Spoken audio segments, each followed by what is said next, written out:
हम जो topic discuss करने वाले हैं वो है circular flow in a simple economy, जो कि लास्ट वीडियो से कंटिन्यूड पोर्शन है। ओके, सो चलिए शुरू करते हैं इसको।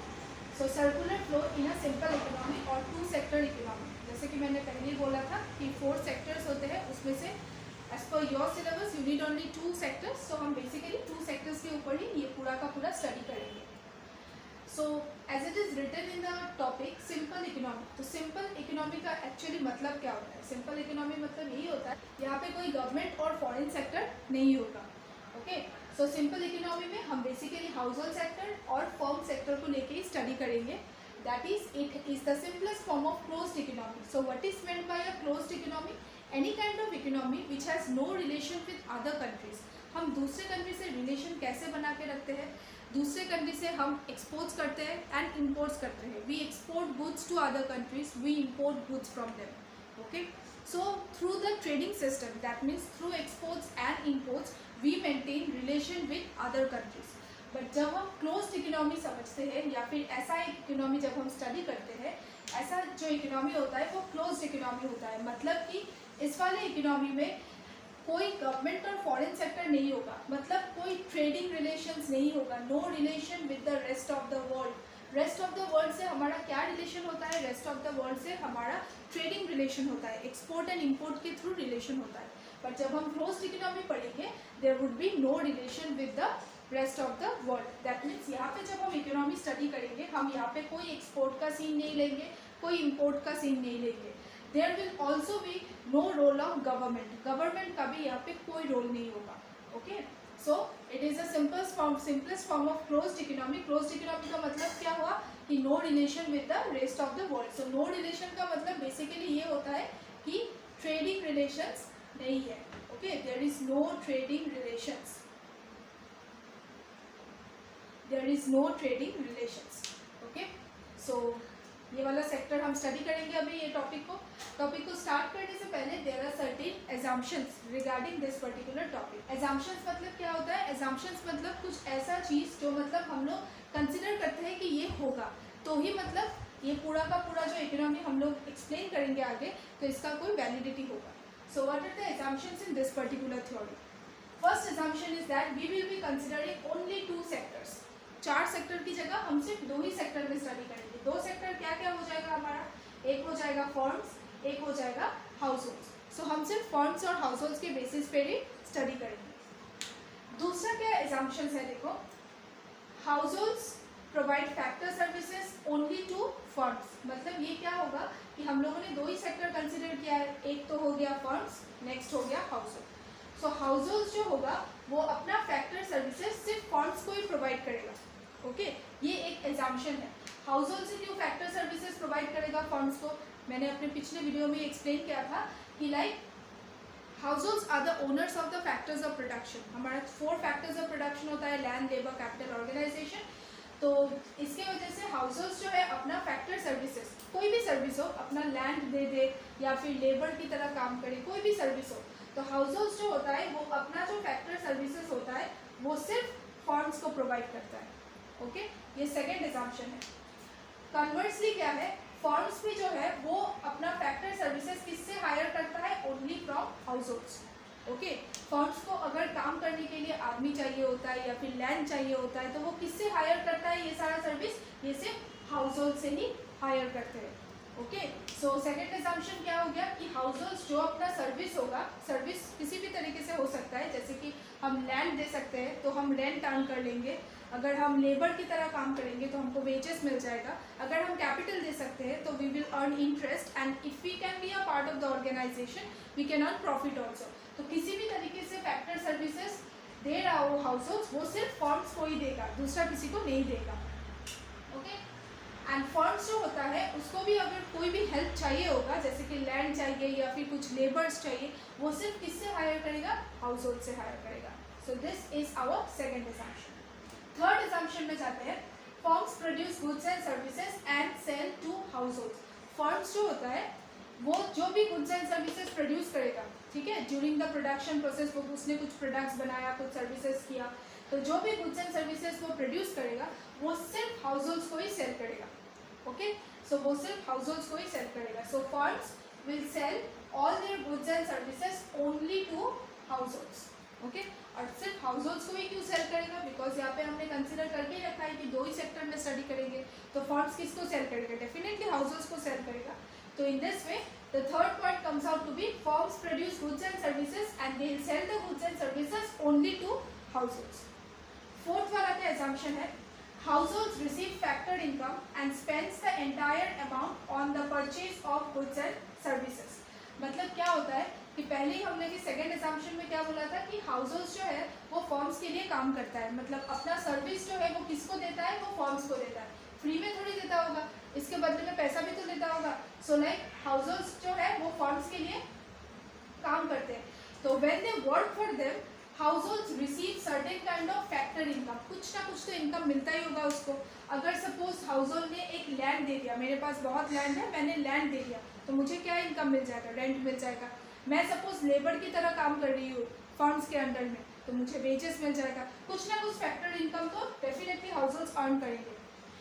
जो भी फैक्टर्ड इनकम हाउसहोल्ड्स को मिलेगा वो पूरा का पूरा वो क्या करेंगे? वो पूरा का पूरा परचेज में खत्म कर देंगे. मतलब जो भी इनकम मिलेगा, सपोज कि हमने एग्जाम्पशन एक लगा लिया कि सपोज 100 रुपीज़ मिल गया उसको, तो वो पूरा का पूरा 100 रुपीज़ जो होगा वो क्या करेगा? हाउसहोल्ड्स का जो लोग होते हैं वो क्या करेंगे? वो पूरा का पूरा परचेज कर देंगे गुड्स एंड सर्विसेज. 100 रुपीज़ का कुछ भी खरीद लेंगे, मतलब खर्चा कर देंगे. ठीक है, ये भी एक एग्जाम्पशन है. अभी ये तो जनरल सी बात लगती है कि हाउसहोल्ड्स को इनकम मिलेगा तो खर्चा तो वो करेगा ही. जनरल सी बात तो ये है ही, डेफिनेटली इनकम मिलने के बाद तो खर्चा तो करेगा. But the point is that अगर हम रियल वर्ल्ड में देखें, जैसे कि हम अभी जो जैसे चलते हैं इस डायनेमिक वर्ल्ड में, हम पूरा का पूरा पैसा कभी खर्च नहीं करते. As far as possible we try to save. If not 100 से थोड़ी ना 100 पूरा सेव करेंगे. सपोज पकड़ लिया कि 10 रुपीज़ सेव करेंगे, लेकिन कुछ तो सेव करना पड़ेगा. फ्यूचर इनकम है, savings are our future income, so save तो कुछ करना ही पड़ेगा. लेकिन सेविंग्स का रोल यहाँ पे है नहीं. वही हमारा फिफ्थ एग्जाम्पशन है. फिफ्थ एग्जाम्पशन क्या है? There is no role of savings. इसीलिए ये सब जो है ये सब जनरल सी बातें हैं, लेकिन यहाँ पे सब एग्जाम्पशंस पे लिखा गया है. ठीक है, क्यों एग्जाम्पशंस पे लिखा गया है? बिकॉज हाउसहोल्ड्स, यहाँ पे ऐसे बोला गया है कि हाउसहोल्ड्स को जितना भी इनकम मिलेगा वो पूरा का पूरा खर्चा कर देगा गुड्स एंड सर्विसेज खरीदने में.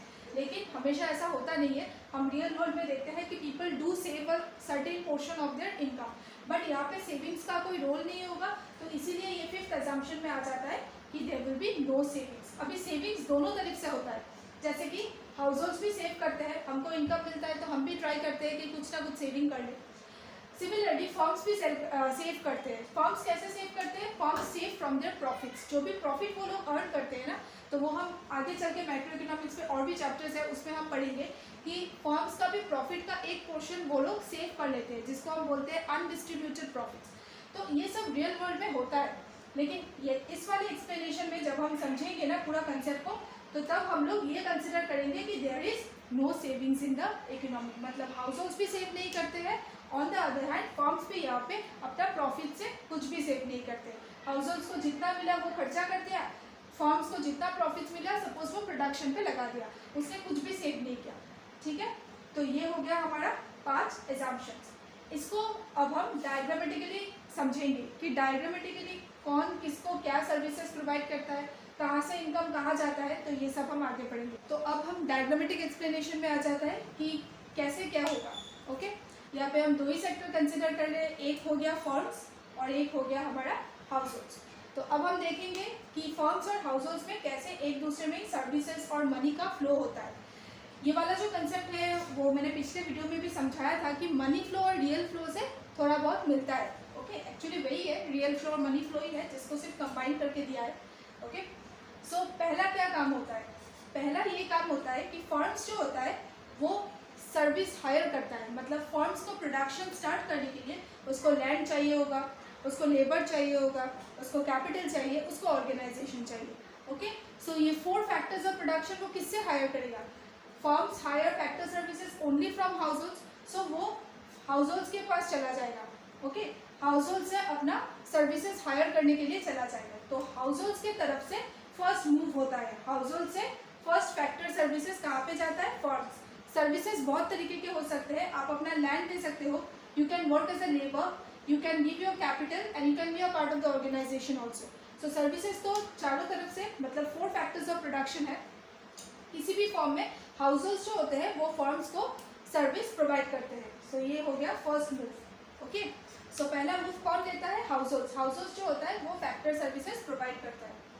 इन रिटर्न जब फैक्टर सर्विसेज प्रोवाइड करते हैं तो वो लोग यहाँ पे काम किया, ठीक है। फिर उसके बाद क्या होता है, फर्म्स जो होता है goods and services households को सेल कर देता है, because it is written that firms produce goods and services and sell only to households. मतलब तो फर्म्स ने जितना भी प्रोडक्शन किया होगा वो पूरा का पूरा वो हाउस होल्ड्स को सेल कर देंगे। हाउस होल्ड्स को ही क्यों सेल करेंगे? बिकॉज एग्जाम्पशंस में लिखा ही है कि फर्म्स जो भी गुड्स एंड सर्विसेज प्रोड्यूस करेगा वो सिर्फ हाउस होल्ड्स को बेच सकता है। तो वो क्या करेगा कि वो जितना भी प्रोडक्शन उसने किया है वो पूरा का पूरा हाउस होल्ड्स में बेच देगा।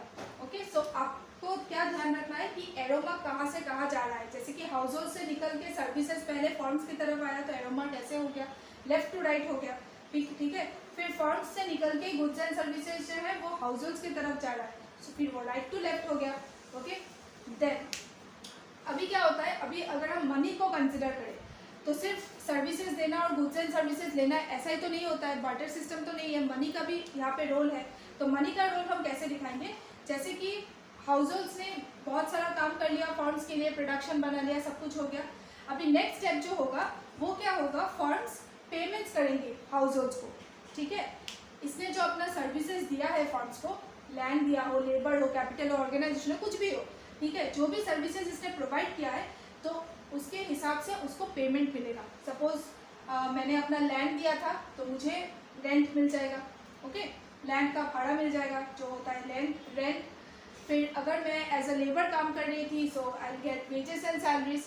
ओके, वेजेस और you can say salaries. Capital है तो इंटरेस्ट मिल जाएगा, ठीक है। अगर इतना पैसा है कि मैं किसी को लोन दे सकती हूँ तो I get interest, so capital के बदले में इंटरेस्ट मिल जाता है। And if you were the part of organisation तो प्रॉफिट्स भी अर्न कर लेंगे, ठीक है। सो क्या होता है, थर्ड स्टेप में जब हम मनी का रोल बात करते हैं तो फर्म्स क्या करते हैं, after getting the services from the household it gives factor payments to the households, ठीक है। फैक्टर पेमेंट्स मिल गया तो हाउस होल्ड्स का नेक्स्ट मूव क्या होगा? पैसे मिलने के बाद नेक्स्ट मूव यही होता है कि उसको खर्चा करते हैं, तो हाउस होल्ड्स भी वही करेंगे। नेक्स्ट स्टेप में वो in the form of consumption expenditure वो पूरा का पूरा पैसा फिर से फर्म्स पे वापस चले जाएंगे। फर्म्स में ही क्यों वापस चले जाएंगे? जैसे कि सपोज हाउस होल्ड्स को पूरा का पूरा पैसा से लेटर सपोज 500 रुपीज़ मिल गया। ओके, 500 रुपीज़ वो क्या करेगा? एग्जाम्पशंस में क्या है, सेविंग तो करेगा नहीं, because there is no role of saving. Saving नहीं करेगा तो पूरा खर्चा करेगा। खर्चा किस में करेगा? गुड्स एंड सर्विसेज खरीदने में खर्चा करेगा।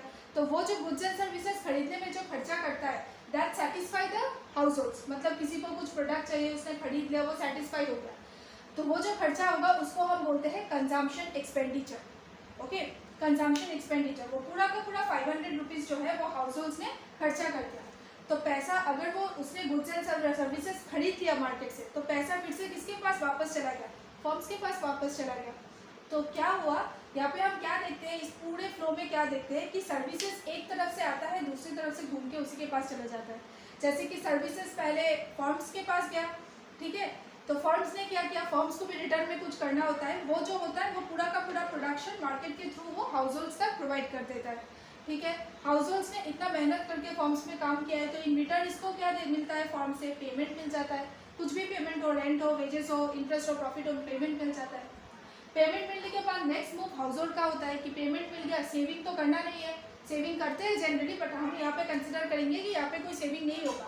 तो अगर सेविंग नहीं करना है तो पूरा का पूरा खर्चा करना है। तो खर्चा कैसे करेंगे? खर्चा in the form of consumption expenditure करेंगे। मतलब क्या है, जो भी पैसा फर्म से हाउस होल्ड तक गया था वो वापस फिर फर्म्स पे ही आ गया, ओके, फर्म्स को ही मिल गया। तो अल्टीमेटली ऐसे होता है, मतलब circular flow in a simple economy. जो एक तरफ से सर्विसेज जाता है, दूसरी तरफ से सर्विसेज मिलता भी है, एक तरफ से पेमेंट जाता है तो वही पेमेंट घूम के फिर फर्म्स की तरफ आ जाता है। ओके, सो ये जो हमारा एक्सप्लेनेशन है वो circular flow in a simple economy है। सो आई होप आप लोगों को ये समझ में आया होगा। नेक्स्ट टॉपिक में हम नेशनल इनकम के सेकेंड चैप्टर में कुछ basic concepts of macro economics and definitions जो है, डोमेस्टिक इनकम क्या होता है, नेशनल इनकम क्या होता है, उसके ऊपर हम चर्चा करेंगे। Thank you.